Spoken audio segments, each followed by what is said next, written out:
Bienvenue dans cette émission proposée par l'UNADEV, l'Union nationale des aveugles et déficients visuels. Nous nous trouvons à l'Institut de la Vision à Paris, dans le 12e arrondissement. C'est un lieu particulier puisqu'il réunit des chercheurs, des médecins et des industriels qui travaillent à des traitements innovants contre les maladies ophtalmologiques. L'Institut de la Vision est un centre de dimension internationale entièrement dédié à la recherche sur les maladies de l'œil. Aujourd'hui, nous vous proposons une émission sur les technologies innovantes. Chaque année, l'UNADEV finance des projets de recherche autour des maladies de la vision. Nous allons rencontrer 3 lauréats engagés dans la médecine de précision. Vasiliki Kalatsis, une chercheuse qui travaille sur un gène impliqué dans les maladies de la rétine. François Radvani, biologiste moléculaire qui étudie le rétinoblastome, un cancer pédiatrique. Et on va tout de suite commencer avec un chercheur de l'Institut de la Vision, lui aussi lauréat de l'appel à projet de l'UNADEV.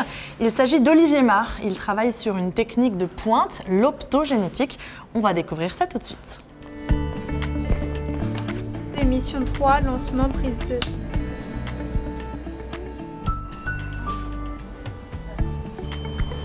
Bienvenue dans cette émission proposée par l'UNADEV, des technologies innovantes au service des patients. Bonjour Olivier Marr. Bonjour. Alors vous êtes donc chercheur à l'Institut de la Vision et ça tombe bien, on est dans un laboratoire là, sur une paillasse entouré de tout un tas d'équipements scientifiques. Est-ce que vous pourriez d'abord nous expliquer en quoi consistent vos recherches ?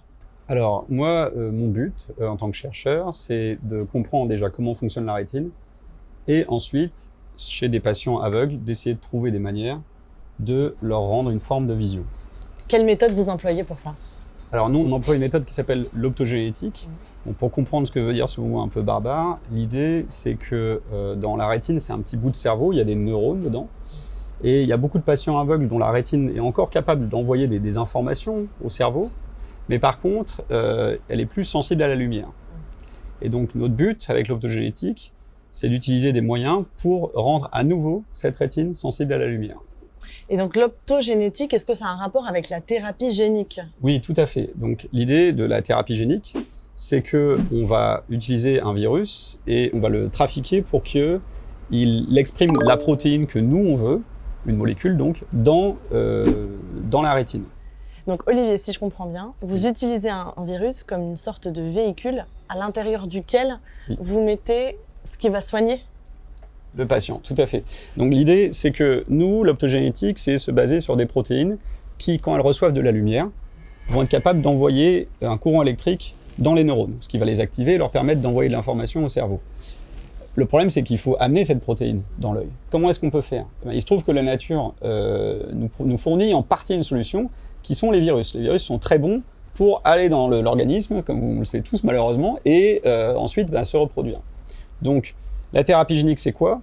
C'est garder, la packaging du virus, mais au lieu qu'il détourne les cellules pour leur faire exprimer son matériel génétique, là, on va lui dire, non, tu vas exprimer cette protéine optogénétique qui nous intéresse. Et ces neurones vont recevoir un courant électrique et vont être capables d'envoyer des impulsions et des informations au cerveau. Et pour quel projet est-ce que vous avez sollicité les financements de l'UNADEV ?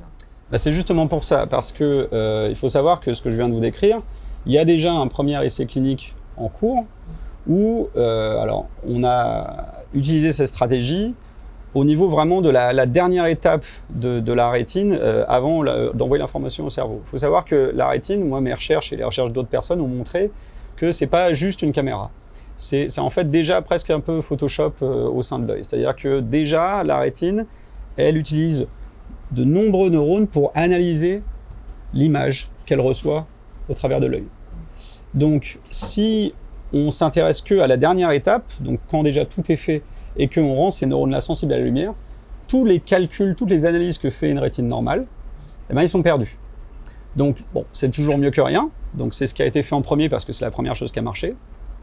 Mais a priori, on pense que ça va donner une perception qui restera quand même assez appauvrie. Donc, ce que nous, on essaye de faire maintenant, c'est de trouver un moyen de restaurer ces calculs, ces analyses dont je vous parlais. De redonner non seulement la sensibilité à la lumière, mais de redonner aussi le Photoshop qu'il y a dans une rétine normale.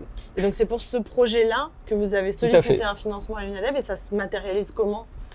Concrètement, ça nous a permis d'engager un étudiant qui a fait sa thèse avec nous sur ce sujet de pouvoir en fait tester des nouvelles stratégies où au lieu de viser un petit peu la dernière étape, comme je vous disais dans la rétine, d'aller remonter un petit peu dans les étapes intermédiaires, de rendre des neurones dans ces étapes intermédiaires sensibles à la lumière.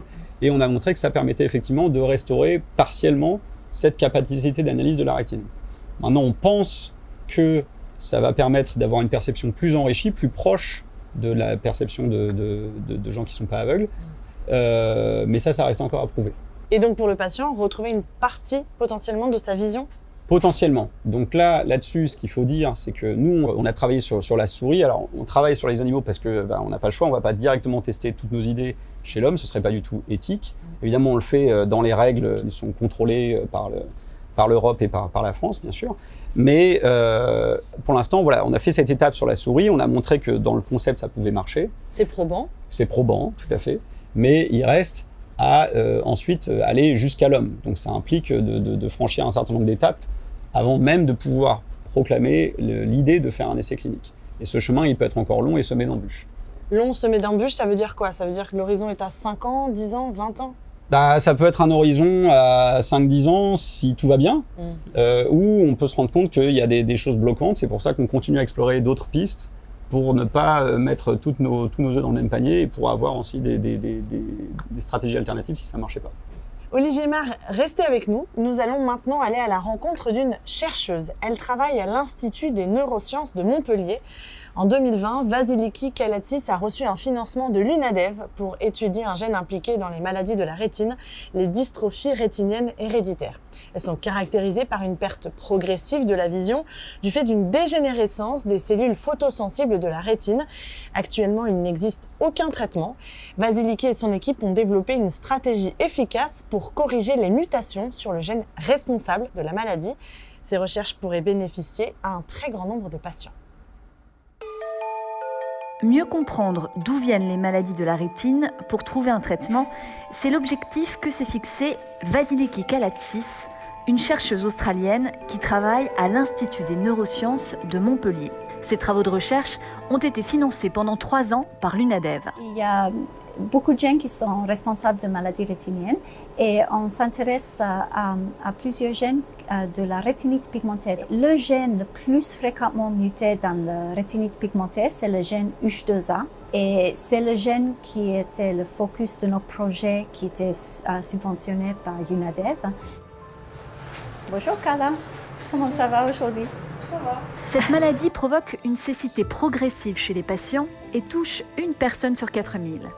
Si Vicky Kalatis travaille si dur, c'est pour des patients comme Aurore. Elle a découvert qu'elle était atteinte par cette maladie il y a une quinzaine d'années.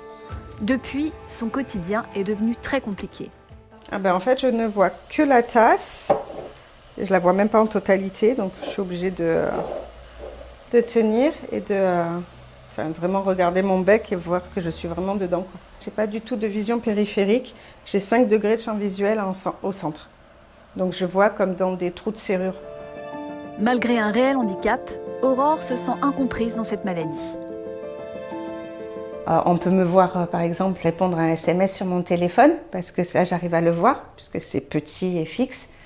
Et on ne comprendra pas pourquoi je me déplace avec une canne blanche. Mais en fait, je ne vois pas tout ce qu'il y a autour.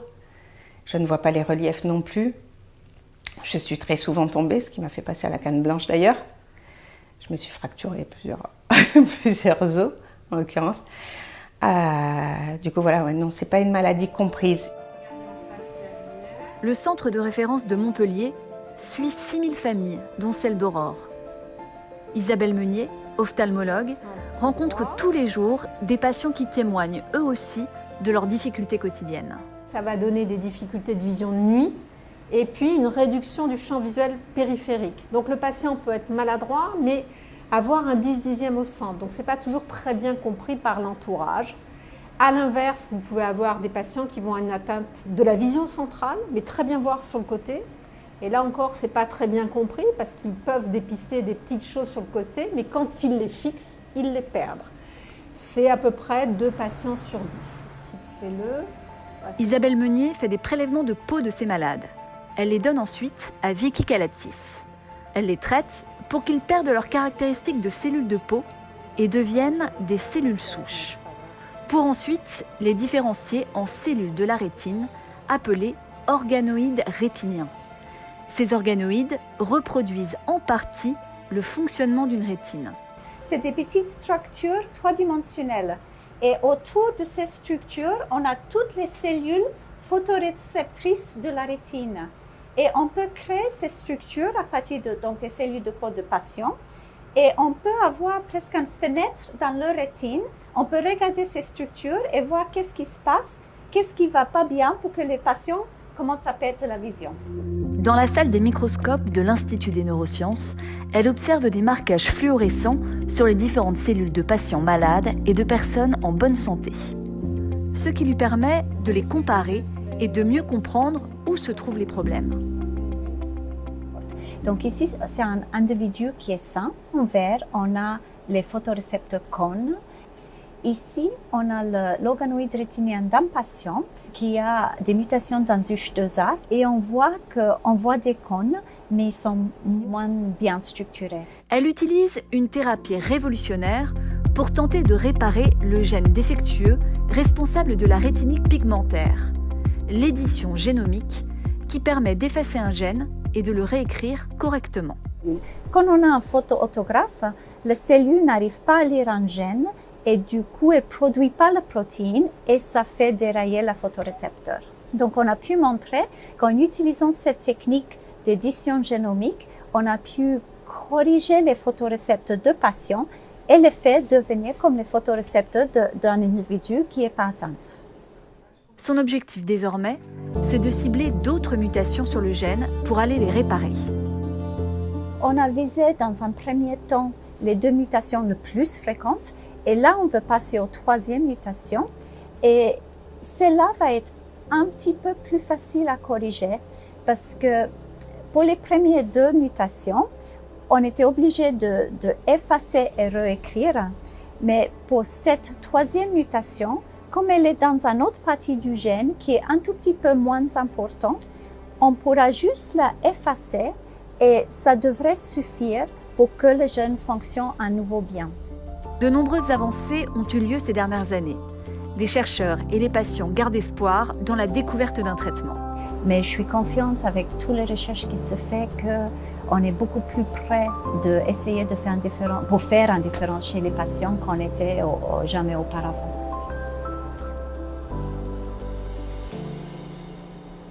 Alors Olivier, on vient de l'entendre, Vasiliki Kalatis travaille sur l'ADN des cellules avec cette structure en double hélice. L'idée est de corriger un gène défaillant grâce à la technique du CRISPR-Cas9. C'est une technique qui a été mise en point en 2012 et elle a d'ailleurs valu le prix Nobel de chimie à ces 2 créatrices, Emmanuelle Charpentier et Jennifer Doudna en 2020. Qu'est-ce que ça a changé dans la recherche sur la vision ? C'est vraiment une révolution. C'est-à-dire que l'idée de CRISPR-Cas9, c'est d'avoir des sortes de ciseaux moléculaires. Vous pouvez nous montrer là-dessus ?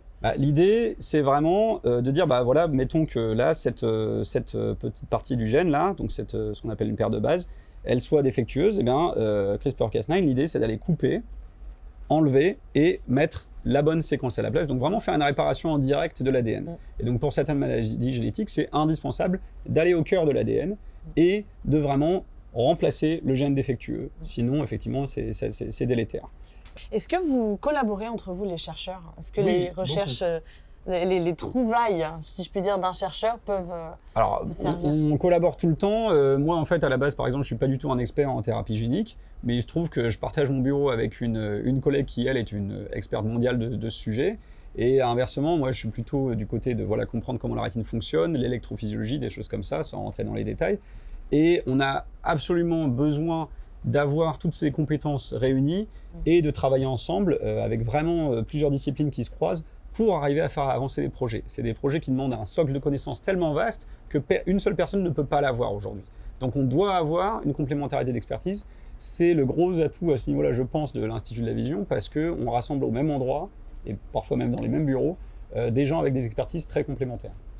Merci beaucoup Olivier Marc d'avoir répondu à nos questions. Merci. Et pour conclure conclure cette émission, nous allons maintenant parler du rétinoblastome, une tumeur pédiatrique de la rétine. C'est une maladie rare qui touche 50 personnes par an environ, essentiellement des enfants de moins de 5 ans. Et la maladie peut laisser des séquelles visuelles importantes. Pour aboutir à des traitements plus efficaces, des chercheurs travaillent à mieux identifier les cellules de la rétine à l'origine de la tumeur pour mieux comprendre sa formation et son développement. C'est le sujet de recherche de François Radvany à l'Institut Curie. Il a été lauréat de l'UNADEV en 2018. Nous l'avons rencontré à Paris, dans son laboratoire. L'Institut Curie est un centre de recherche de pointe situé au cœur de Paris, près du Panthéon. C'est ici que sont traités tous les patients en France atteints d'un cancer peu fréquent, le rétinoblastome. François Radvany est directeur de recherche au CNRS et il s'est spécialisé dans la recherche sur ce cancer. C'est une tumeur de l'enfant très jeune, puisque l'âge moyen de diagnostic était de 18 mois. Donc c'est une tumeur qui touche l'œil, c'est une tumeur très rare. Et donc il y a à peu près 50 à 60 nouveaux cas par an en France. La maladie est due à une mutation sur un gène, le RB1, et elle touche la rétine. Dans 60% des cas, un seul œil est touché, et dans 40% des cas, les 2 yeux. Les traitements, de plus en plus performants, permettent de guérir plus de 90% des enfants. Il y a toute une série de traitements qui peuvent être très très sophistiqués, avec des chimiothérapies intra-artérielles. Donc on arrive à mettre un cathéter juste à l'artère qui va irriguer l'œil. Et dans un certain nombre de cas, il faut aussi faire une énucléation est nécessaire, si la tumeur est trop avancée. Mais dans ce cas-là, la priorité, c'est d'abord de sauver la vie de l'enfant.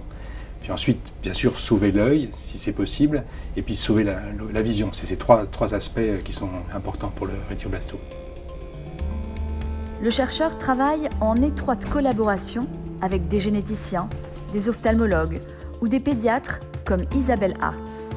Elle souhaite alerter sur cette maladie qui peut être guérie si elle est prise en charge rapidement, mais qui parfois est dépistée trop tard. C'est une maladie qui malheureusement est parfois méconnue, bien sûr méconnue du grand public, mais aussi parfois des médecins. Donc il est très important de continuer notre travail sur la sensibilisation au diagnostic et aux signes cliniques qui doivent alerter les parents et faire consulter en urgence. Ces signes-là sont à vraiment bien connaître. C'est ce qu'on appelle la leucocorie, c'est-à-dire un reflet blanc dans l'œil, qui est parfois intermittent parce qu'il est fonction de l'angle de la lumière par rapport et de la dilatation pupillaire. Et puis après, un autre des signes cliniques, c'est le strabisme. C'est vrai qu'autrefois, on disait oh, c'est normal, un bébé, ça louche toujours. Non, un strabisme, il est nécessaire de voir un ophtalmo. Pour faire avancer la recherche sur ce cancer pédiatrique, François Radvany utilise une technique révolutionnaire mise au point très récemment, la transcriptomique spatiale. Elle permet d'analyser le génome et la façon dont les gènes s'expriment, tout en ayant une carte précise de l'emplacement de chaque cellule. À l'intérieur d'une cellule, il y a l'ADN qui contient toute l'information génétique. L'ADN va produire des plus petites molécules qui sont les ARN messagers. Ils servent de matrice pour produire des grosses molécules, les protéines, essentielles au fonctionnement du vivant. Ils sont négatifs pour la série. La transcriptomique spatiale permet d'étudier cet ARN. Mais quel est l'intérêt ? En fait, on peut étudier dans une tumeur, par exemple, on peut étudier l'ARN de la tumeur et le comparer à l'ARN des cellules normales.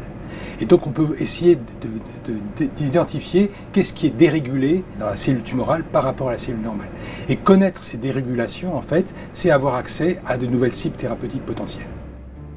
Les équipes qui étudient le rétinoblastome ont découvert que les tumeurs étaient très différentes d'une personne à l'autre, mais également qu'à l'intérieur d'une même tumeur, il y avait différentes populations tumorales. Le financement de l'UNADEV a permis de mieux comprendre cette hétérogénéité et d'identifier de nouveaux types de tumeurs. En fait, une grosse partie des échecs des traitements viennent du fait de cette hétérogénéité au sein de la tumeur, hétérogénéité intratumorale. Et donc connaître toutes les parties de la tumeur, c'est pouvoir se dire, en fait, il faut que je prenne telle combinaison de traitements et pas seulement un seul traitement pour traiter cette tumeur-là. Grâce aux résultats obtenus avec l'aide de l'UNADEV, François Radvani a pu solliciter d'autres financements auprès de la Ligue contre le cancer et de l'association Rétinostop. Les traitements ont bien progressé ces dernières années, mais cela peut encore être amélioré. On peut améliorer les choses parce que les traitements qu'on utilise aujourd'hui, c'est à savoir la chimiothérapie, c'est des traitements que l'on connaît être mutagènes. Qu'est-ce que ça veut dire mutagène? Ça veut dire qu'on peut induire des anomalies génétiques qui peuvent favoriser l'apparition de cancer. Cela augmente le risque d'apparition de ce qu'on appelle des seconds cancers, c'est-à-dire des cancers à la période de l'adolescence ou de la vie adulte. Néanmoins, il y a encore un tiers des patients qui doivent être énucléés, et puis aussi il y a des pertes plus ou moins grandes de la vue, et on peut essayer, et puis aussi des effets secondaires qui peuvent apparaître. Donc on pense qu'avec des traitements encore plus efficaces, on pourra réduire tous ces problèmes. C'est un nouvel espoir pour tous les enfants qui sont touchés par cette maladie, mais également pour toutes les familles des patients.